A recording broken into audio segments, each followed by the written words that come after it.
What he did for beer is just astonishing, and without Michael Jackson, beer wouldn't be what it is today. Witbier has become the famous drink for its summer in Belgium or in the Netherlands. And this system is one thing that makes Burton still a heritage town for brewing.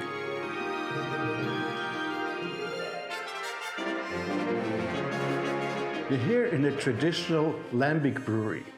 Lambics are food. Well, it's preserved food.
Hello and welcome back to Beer-tastic, the series.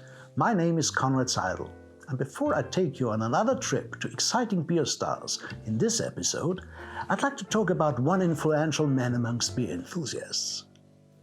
I'm proud to say I was a friend of the late Michael Jackson. You've probably heard his name before, but the Michael Jackson I am talking about is not the king of pop. Michael was a journalist and author just like myself. Like many other writers, he fancied a good pint or two after work. But back then, in the mid-1970s, beer was considered an inferior thirst quencher. It was the time when many British pubs closed because drinking habits changed. Unlike the coal miners Michael had met back home in Yorkshire in the 1950s and 1960s, the white-collar workers in London drank less beer. Real pubs and real ale became somewhat of an endangered species by the mid-70s.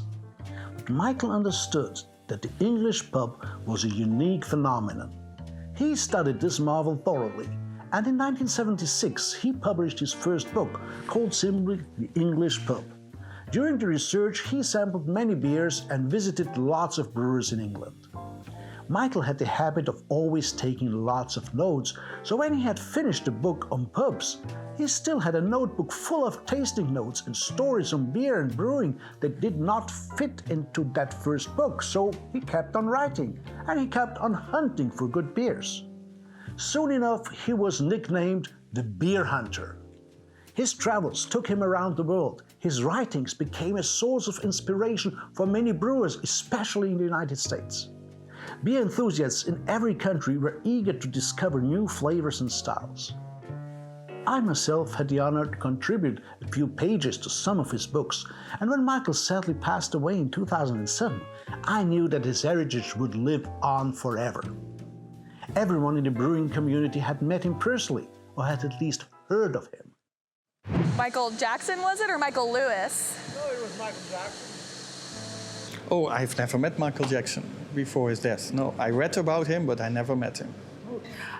Michael Jackson, I have not actually, I hadn't met him. And to be honest with you, I'd heard of him, but it wasn't a person who I'd come into a huge amount of contact with. I didn't meet him personally, but right now we're working on a 30th anniversary project with John Harris, and we're sifting through the files of pictures, and we have a picture of Michael Jackson and John Harris at our pub downtown with a flight of what looked like porters or dark beers. And so, I mean, it was so awesome for beer enthusiasts to see someone like Michael Jackson at our old pub, you know, having flights of beers, talking to our first brewer. So I mean, that's really the only anecdote I know of him, but it was a great picture to unearth. Yeah, I never got to meet Michael while he was alive, but Definitely inspired by his books and just all of the groundwork that he laid, just getting people to appreciate beer to begin with. And yeah, he had a heck of a palate. And I'm glad that there's so much of his work that is still out there for other people to discover, because yeah, he's definitely one of the reasons that I got into beer in the first place. Actually, he came and visited me before my brewery was even open. We were doing some test batch brewing. That was in 1980. And Michael Jackson came here on a tour of American small breweries. And at that point in time, there were 6 of us across the United States. So he went to Boulder Brewing and to the other handful of breweries around the country and wanted to understand what was this new revolution starting to happen in America. So I spent an afternoon with him in 1980, and then I went over to the UK and stayed at his house the following year, and he took us to his favorite places to drink, and so we had a long history together. Michael Jackson was a good friend of mine, and he was a wonderful human being. And I'll never forget when I first was getting to know him one time at the World Beer Cup. He walked in the room, and of course, everybody just kind of stopped in awe and looked at him and everything. And Tom Daldorf from the Celebrator Beer News was standing next to me, and he goes, "You should go up and say hi to Michael." I said, "Okay," so I walk over there, and I'm like, "Hi, Michael," Lisa Morrison, and that sort of thing. And I said, "Can I get you a beer?" And he said, "Oh, that would," he's such a gentleman always. He said, "That would be lovely." And I said, "Well, what would you like?" And he said, "Something hoppy." So that's where they have all of the beers that were submitted to the World Beer Cup, just ready for you to try. There was just bottles upon bottles, and I'm just looking at that going, I don't even know what I'm looking at.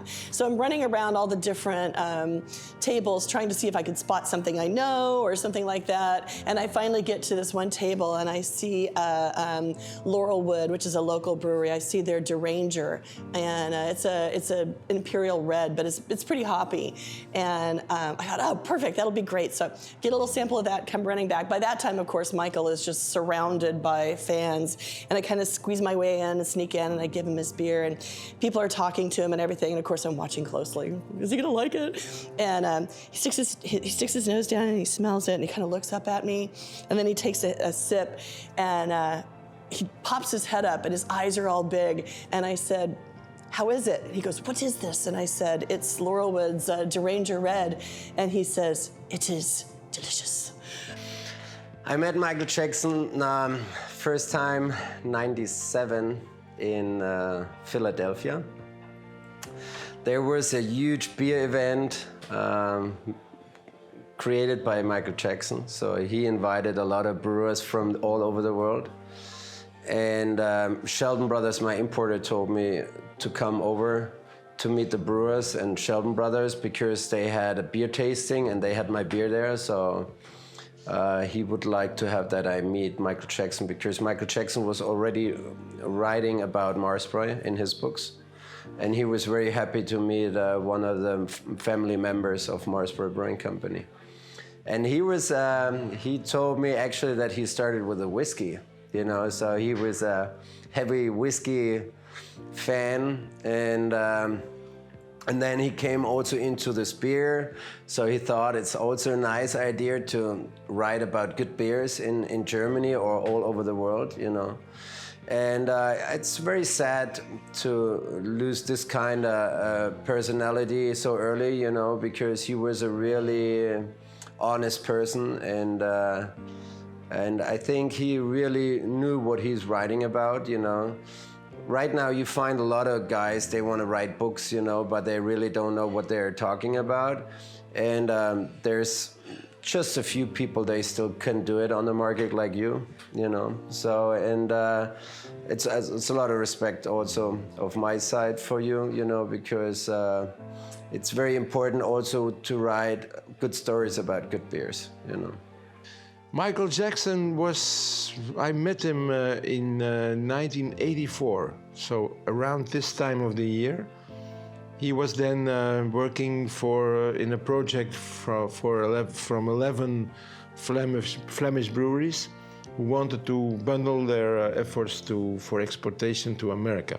So they had a budget from the government, and they hired Michael to make tasting descriptions of their beers, and then Michael went visiting all these 11 breweries. And that one day he popped up at the brewery that I was working then for, which was my second brewery. It was Palm Brewery. I then switched from Pilsner to specialty beer. I was more engaged in sales and marketing.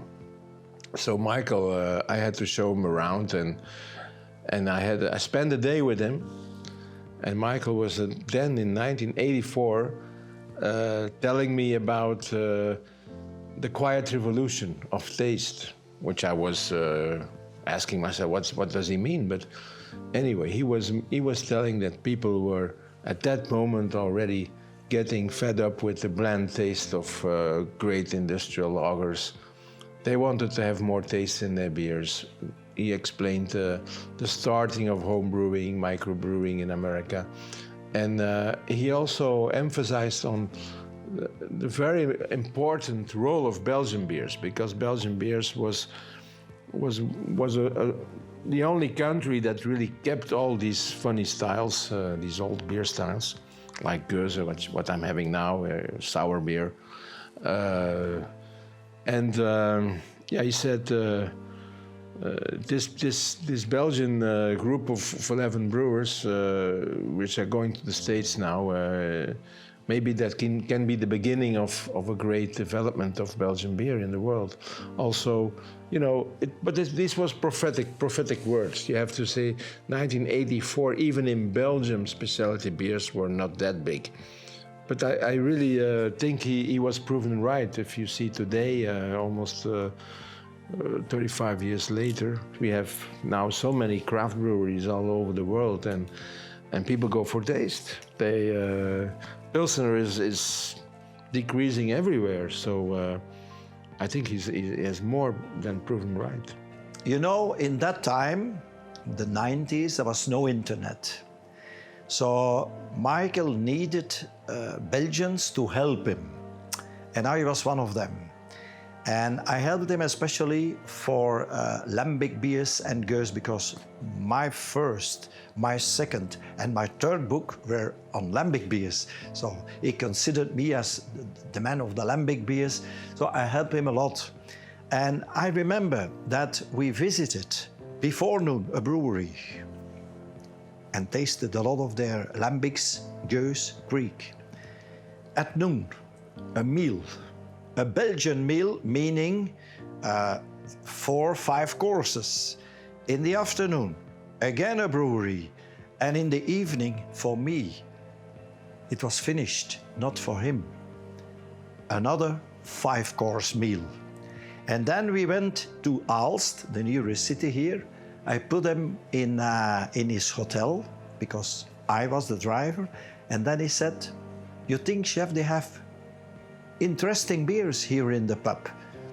And then he continued, but he never was drinking. He always was tasting. You know, he write with his left hand, and all the time he was nosing, tasting, and writing in little books. So all the time he was working. He was an incredible guy. Well, when I had started Merchant of Anne, Roseanne and I had started in 1978. And you probably are aware, Michael Jackson wrote the World Guide to Beer in 1977. It was published in 77.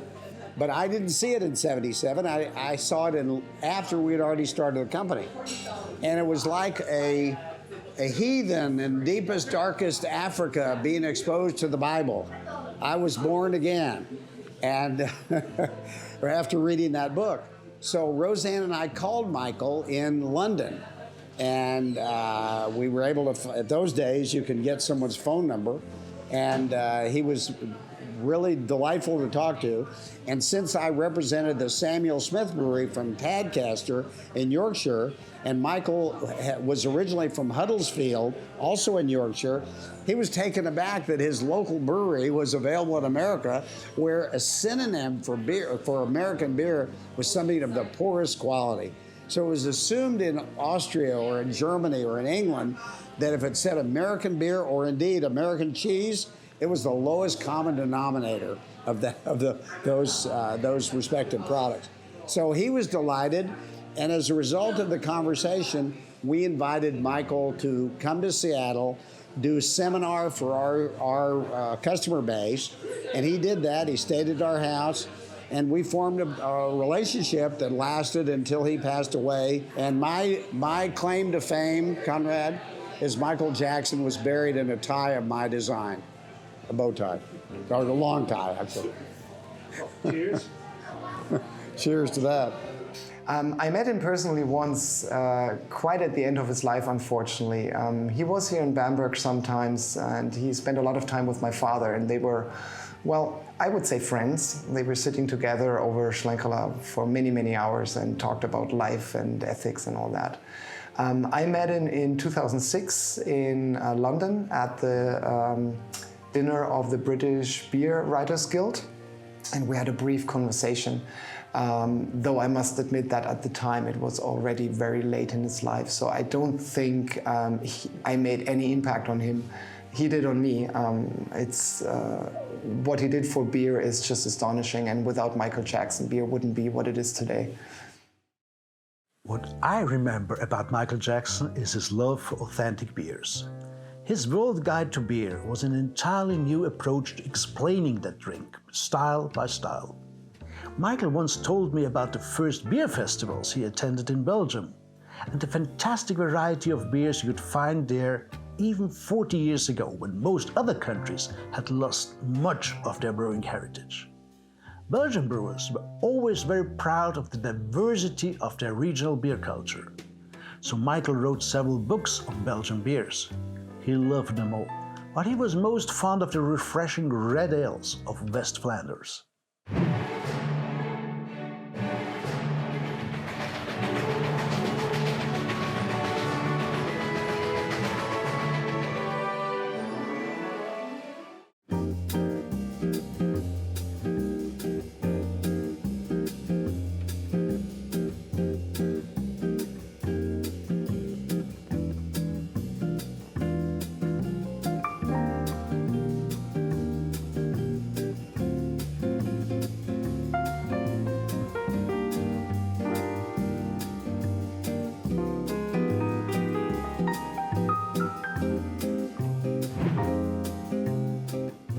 Flanders Red, the style of this region, was highly influenced by the Rodenbach family. Eugène Rodenbach traveled to London to study porter brewing, and especially how malt was made in London in the 19th century. In the 19th century, you wanted to have dark malts for porter and red malts for a Flanders Red. And this is how he constructed this beautiful malting kiln. When I first walked from that old malt house to the cellars, I could hardly believe that this is still part of a brewery and not a winery. Not only the vessels, but also the smell in these halls remind you of wine. There they have hundreds of foeders. Some of them are more than 150 years old, and the largest can hold up to 600 hectoliters, or almost 16,000 gallons of maturing ale.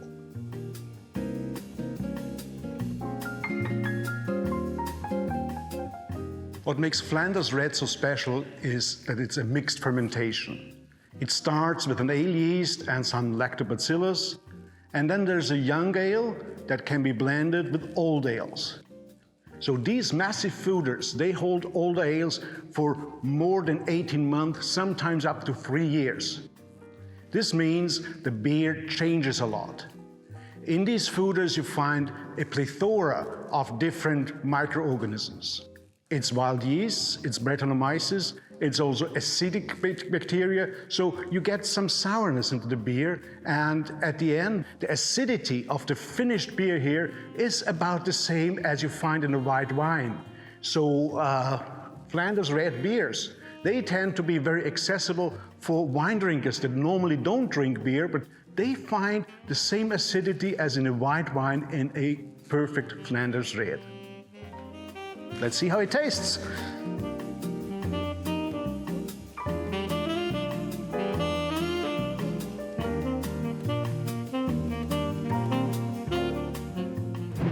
Here at the Visitor Center in Roeselare, they show you how the foeders are made.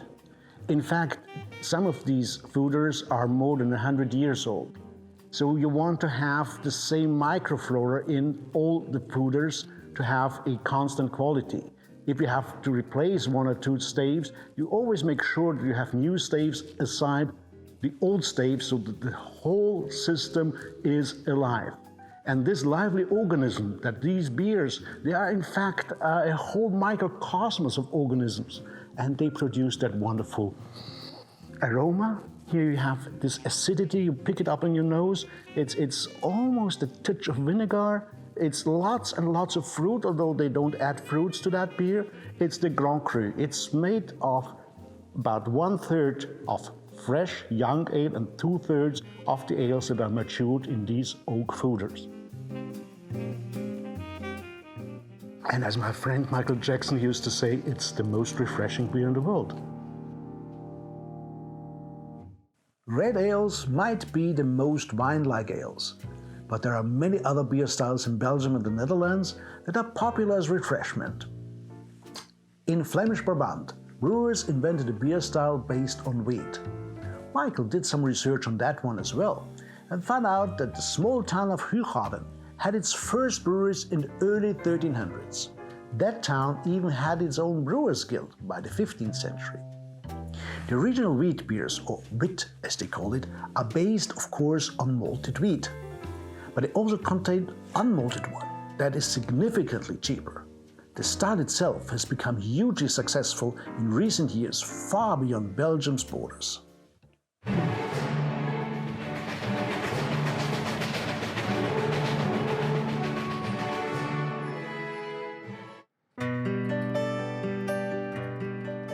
Nowadays you can find these also called white ales in many small breweries in the US. But I decided to sample the style not far from its roots in Dordrecht, Holland's oldest city.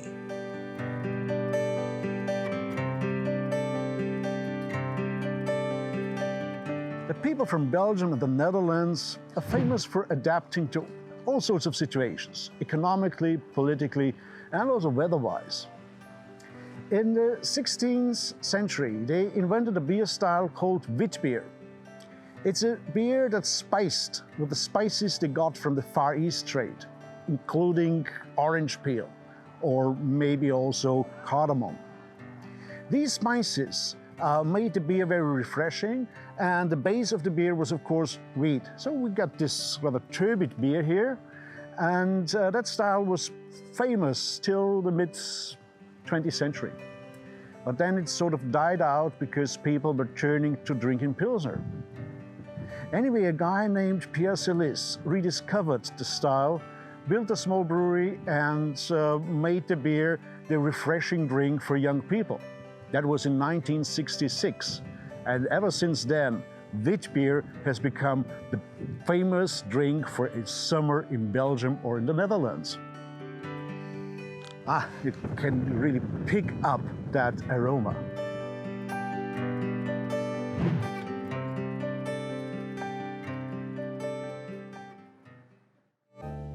When talking about beer and its ingredients, we usually refer to the grain bill as the wheat in a wit beer, or to the hops that add bitterness and aroma to the beers.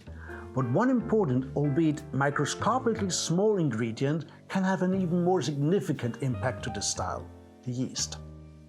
It does not only ferment sugars to alcohol and CO2, but it also produces some byproducts that influence the taste of the beer. Nowadays, most brewers use yeast cultures based on only one strain of yeast. But in past centuries, they had to rely on a mixture of wild yeasts that are found in the natural environment, basically in the air that we breathe. They usually harvested some of the yeast after fermentation and pitched it to the next batch, because at the time they had no microscopes to identify yeast cells, nor did they have a thermometer to control temperature. What they were able to apply is the rule of thumb, a term still used today that may have originated from the fact that brewers used their thumb to get a rough estimate of the right fermentation temperature. Clever people, huh?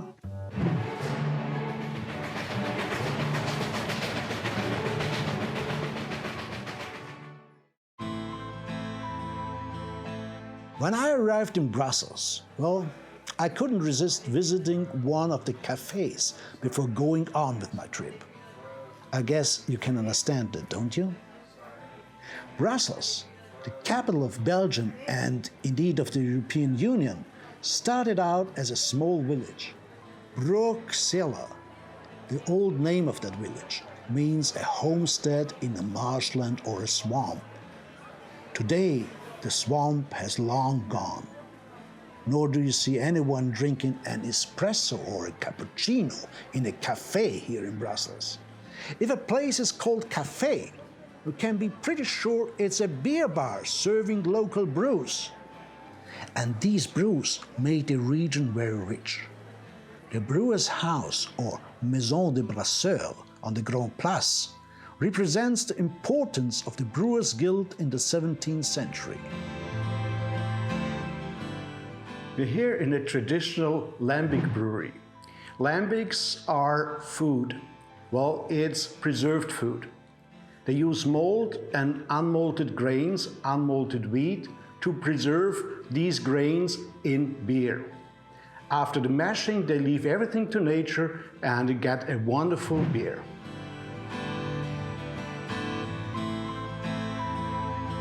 Here in a Lambic brewery, the wort is boiled for about 4 hours. And then it's exposed to the environment, which means to the open air of Brussels. This air contains several wild strains of yeast, including the Brettanomyces bruxellensis. And there's also lactic and pediococcus. So the beer turns sour.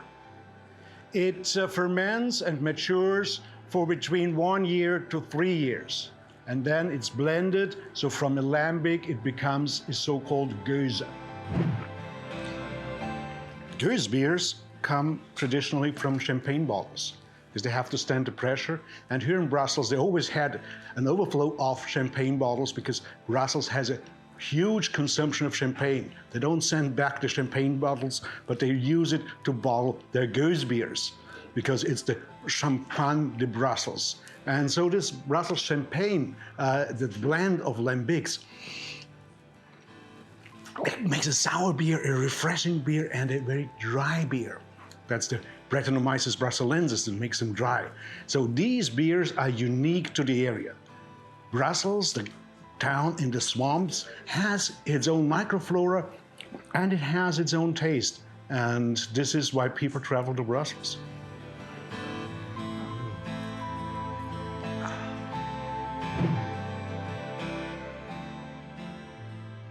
We don't know who were the first people to use fruits in beer. Actually, if you put fruits into beer, it's still beer, although the sugar derived from the fruits is actually wine. In old Sumeria, they used dates. Probably in Egypt, they used oranges. But most famous were the Belgians for using cherries. The beers where they put cherries in are called Kriek. Krieken beer is cherry beer.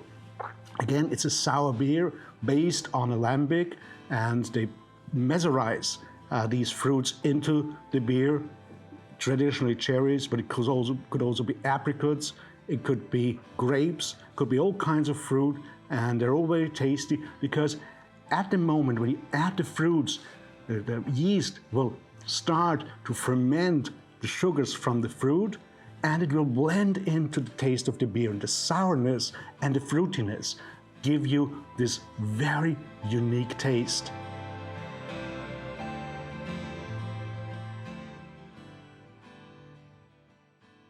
In 1575, the first book on German beer was published by Heinrich Knaust, and he listed some 125 different beers. Michael Jackson regretted a lot that for many of these brews there is no surviving example, no recipe, no accurate description. But one of these 16th century beers has survived as a specialty beer. You can still find in its birthplace in Berlin. It won't surprise you that my journey brought me to Germany's bustling capital to sample the beer that the French Emperor Napoleon once called Champagne du Nord. Like the Champagne de Bruxelles, it's a sour beer. And that style has not too long ago been adopted by Berlin's craft beer scene.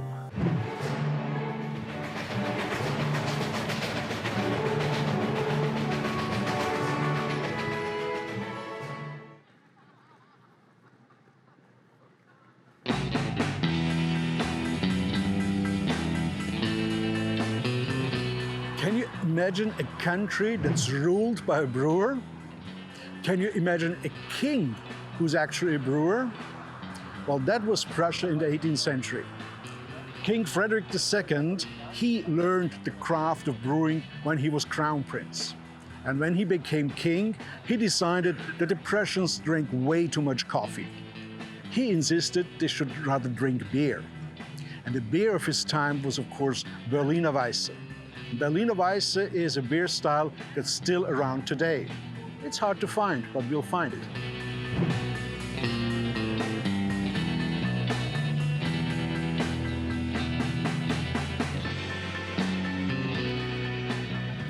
Let me tell you, I underestimated the effort that was necessary to find a good example of this low alcohol and high acidity brew. Some microbreweries brew it, most of them on the outskirts of the city. But there had to be a nearby place as well. Then it came to me. There's the famous KaDeWe, Berlin's largest department store with one of Europe's most extensive food departments. When I finally reached it, it was closed. Well, Sunday in Europe, you know.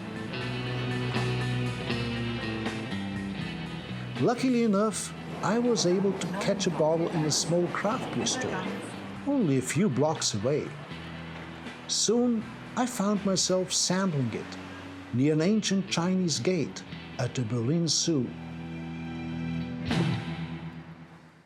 No, I'm not back in China, although it took me a long time to walk through Berlin to find a good Berliner Weisse. In fact, in around 2000, Berliner Weisse was only brewed by one brewery. In the last few years, some small breweries have reinvented the style, and now we find several small breweries that have nice Berliner Weisse. And the beer is still a very refreshing one, and it's the one that was probably favored by Frederick II, whom they call the Great. Frederick II probably was called the Great because he was a great brewer. So cheers to him. To be honest, the taste of these old beer styles does not appeal to everyone. If you prefer sour beers like Gueuze or Berliner Weisse, scientists call it an acquired taste, something you had to learn before you love it. If you grew up outside Berlin, you might need a few samples of the style until you can really appreciate it. The same holds true for English ales.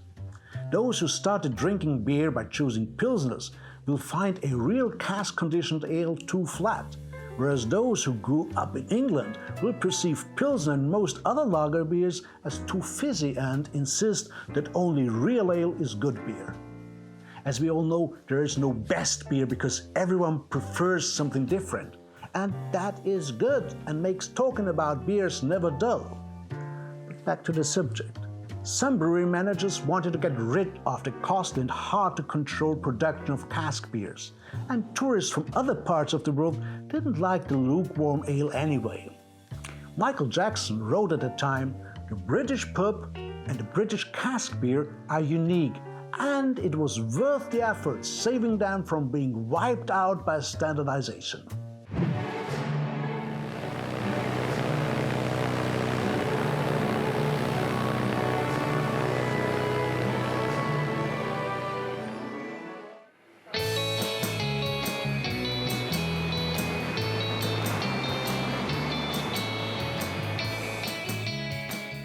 Arriving in one of the former heritage towns of brewing is always lovely, but at the same time, it makes you a bit sad. Because in case that you like real ale as much as I do, we're both sorry to know these freshly brewed beers were popular in many countries, but have survived only in England. Real ales are filled into casks at a rather early stage of the brewing process. Already after 3 or 4 days in primary fermentation, the beer is racked to the small cask and then sent off to the place where it undergoes secondary fermentation before it is tapped. That means that a cask-conditioned beer matures in the cellar of the pub. Again, this is something that takes a lot of effort and skill. And around 1980, many tenants preferred to rather dispense their beer from kegs, like everyone else did at the time. Others saw the chance that the 50,000 English pubs offer a drinking experience that you could not have at home.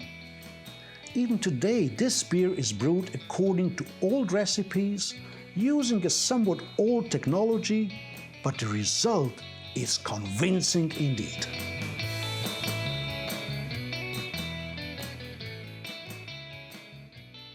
By the mid of the 19th century, Burton-Upon-Trent became what you could call the capital of British brewing. It was the brewing capital of the British Empire, because here they brewed beer that were very unique.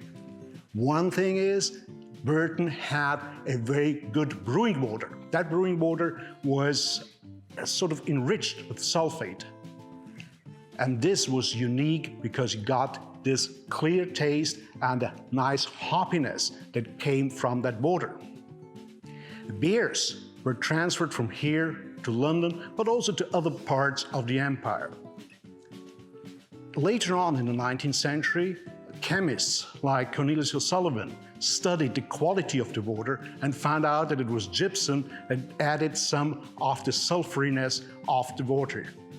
And it turned out it's cheaper to ship some gypsum to London and brew the beer in London than to ship all the beer from Burton to London. So some of the breweries closed down their operations here in Burton and moved on to London. But the other thing that's unique to Burton is the Burton Union system. The Burton Union system is a system of fermentation, which produces very clear beers with a very bright character, and this system is one thing that makes Burton still a heritage town for brewing.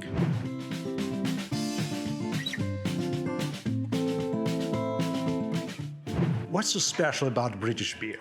One thing is it's live beer.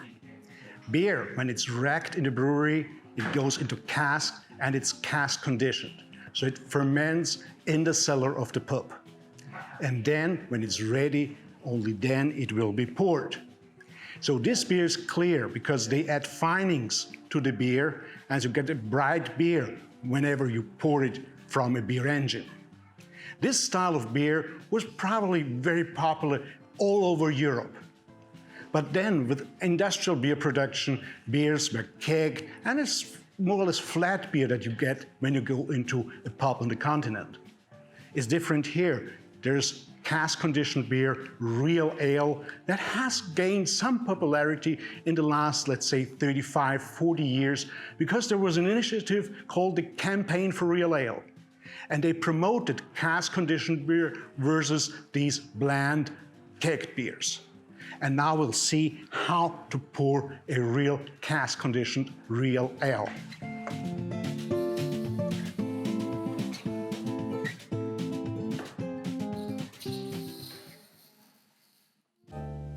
Cask ale is a British tradition in a glass, saved from extinction in the 1980s, and it is doing great again nowadays. Another British beer style that was hard to find 40 years ago was the London Porter, a brown to black dark ale with a roasted touch to it. There was one notable exception.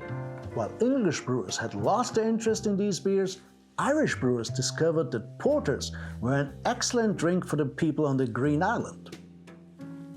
By adding roasted unmalted barley to the grain bill, they managed to add a coffee note and therefore boldness to the beer. These daring brews were not necessarily strong in alcohol, but these so-called stout porters are indeed stronger in taste. Today, Ireland is considered to be the home to stout beer, but in recent years, countries like Nigeria, Sri Lanka, Australia, and of course the US have developed a taste for good stouts as well.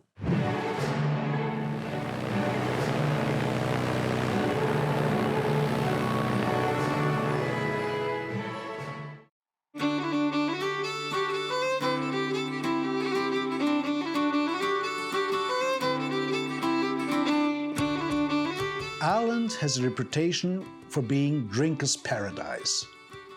The Irish not only brew great beers, but they also distill some of the world's finest whiskies. Drinks that suit the somewhat rough climate very well. A pint of good stout and maybe a shot of whiskey are an ideal pairing for Ireland's national dish, the Irish stew, prepared from lamb, potatoes, and all sorts of vegetables. By the way, there are lots of sheep in Ireland. No, I didn't count them all on my hike in the Green Hills, but statistics indicate that there are 5.2 million sheep and only 4.8 million people in the Irish Republic.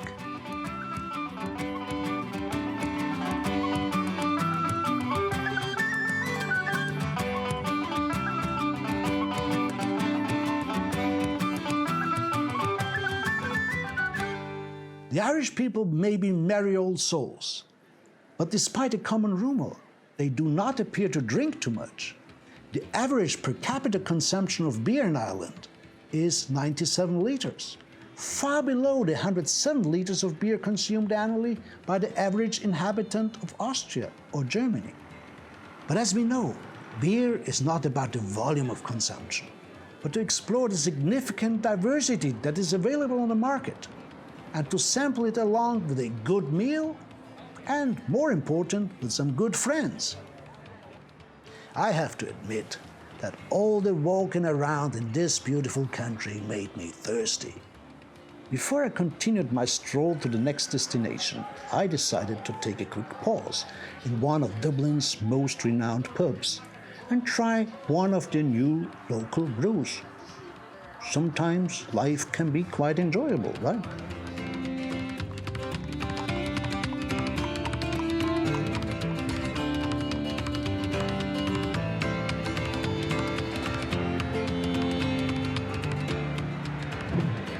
This probably is the best view that you can have of Dublin City because we're standing on the highest building in Dublin.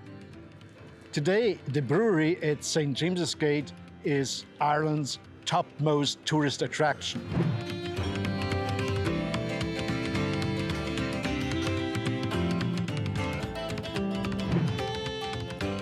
By the middle of the 18th century, porter beer had traveled from London to other parts of what we now know as the United Kingdom.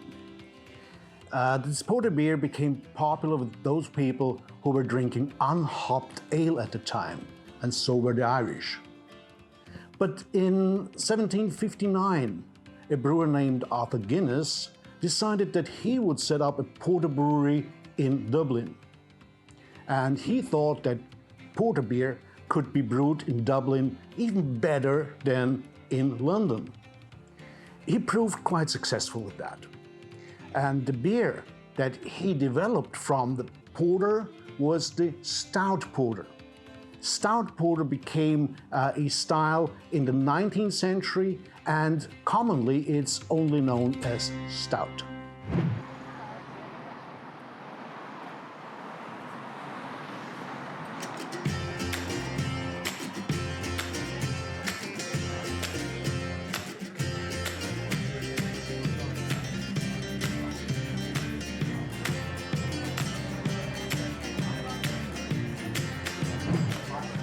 In many parts of the world, stout and Guinness seem to mean the same thing. Equally here in Ireland, stout and beer seem to mean the same thing, but that's not true. First of all, beer was around in Ireland long before stout came into life. This particular pub here, the Brazen Head, was founded in 1198, so at that time there was no porters, no stouts, probably it was unhopped ales. The second thing is, of course, Guinness is the market leader. But even Guinness brews to more than 20 different recipes. And there's many other breweries that brew stouts. It's a debate, what makes a stout a stout? One thing that many people would agree on is that stout has a coffee-ish aroma and a coffee-ish bitterness. which comes from roasted malts. But then there's sweet stouts, which are like sweet coffee, dry stouts like those that are drunk in Ireland, and imperial stouts, which are very strong versions of a stout. Those were exported to countries like Russia because then these beers would be sold at a high price in St. Petersburg. This is why imperial stouts sometimes are called Russian imperial stouts. But when you think of a stout or a stout anywhere in the world, you probably think of an Irish stout. Again, this holds true for industrialized countries. In Africa, for example, stouts would be much stronger in alcohol and also much stronger in taste.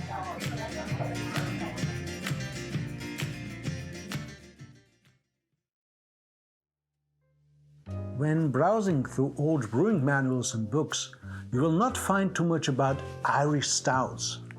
The term is relatively new and became a household name only during the 20th century.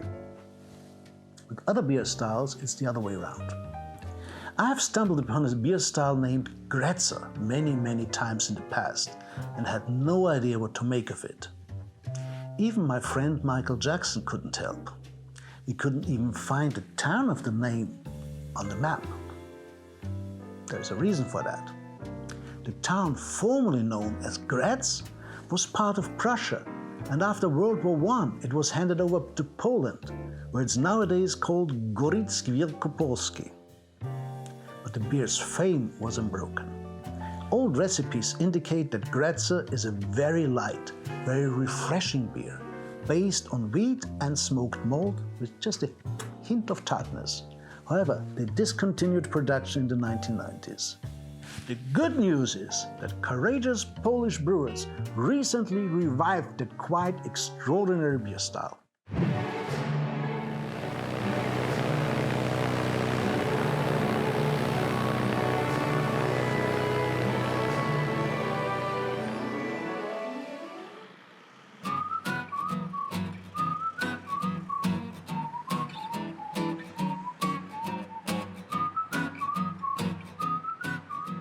It's not many towns that would build a monument for a brewer, but the Polish town of Gorlicz Wielkopolski did so. They did it for a brewer named Anton Thum. He was brewer and director of the brewery here in the early 20th century. And at that time, the Gorlicz beer, the Graetzer beer, became a household name in many countries in Europe.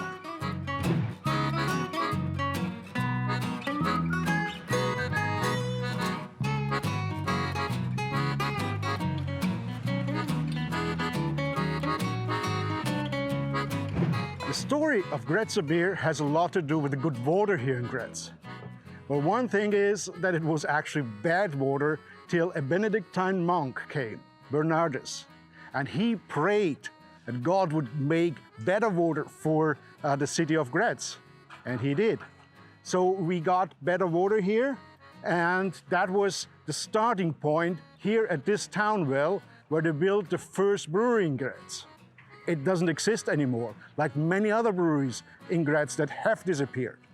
But during the ages, especially in the 19th and 20th century, Graetzer beer was considered the champagne of beers.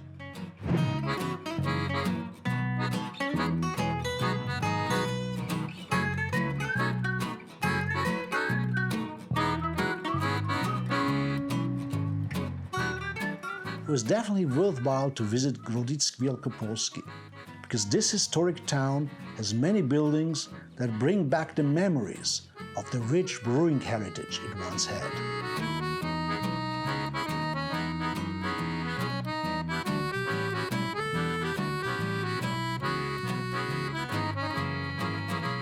There's even a small museum where you can find documents, labels, vintage advertising art and beer glasses that show how Graetzer beer has been served in the past in many European countries.